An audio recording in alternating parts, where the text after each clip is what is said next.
Corinthians 10:3. For though we walk in the flesh, we do not war according to the flesh.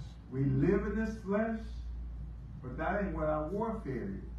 That's not what we're battling with. And we remember across some prior lessons that Jesus even rebuked some of his disciples because they didn't know what spirit they was operating in, but Jesus knew and told them. And you can be spiritually minded 1 minute, and if you don't watch it, you can be just as carnal the next. Peter, thou art the Christ, the Son of the living God. Jesus says, flesh and blood couldn't reveal this to you, Peter. Great revelation, wouldn't it? In the next minute, he was rebuking Jesus, telling him, no, you can't go to the cross. And what did Jesus say? Get thee behind me, Satan. Never even addressed Peter, because he knew where it was coming from. So you got to know where the source of what's coming from. The manifestation may be one thing, but what's the source of that manifestation? But you have to recognize, where is this coming from?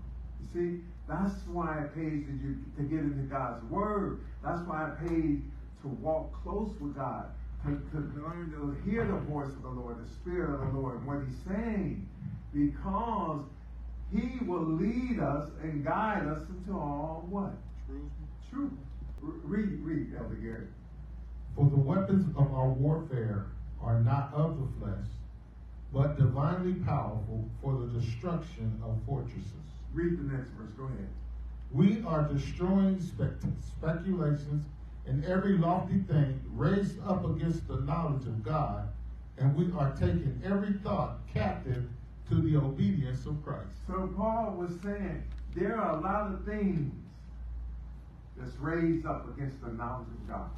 Especially in that day and time. There are things that people in my age group never would have thought just happening today that seems so common.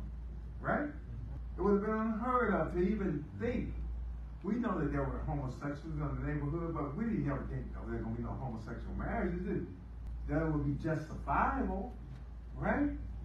And people would be justifying and so many other things that are going on. We didn't think that. We didn't think that because the enemy, now listen to this and understand this. He's aggressive. The more he gets in, the stronger grip he gets. He's aggressive. People call him strongholds, but that grip is getting more aggressive because he's got in now.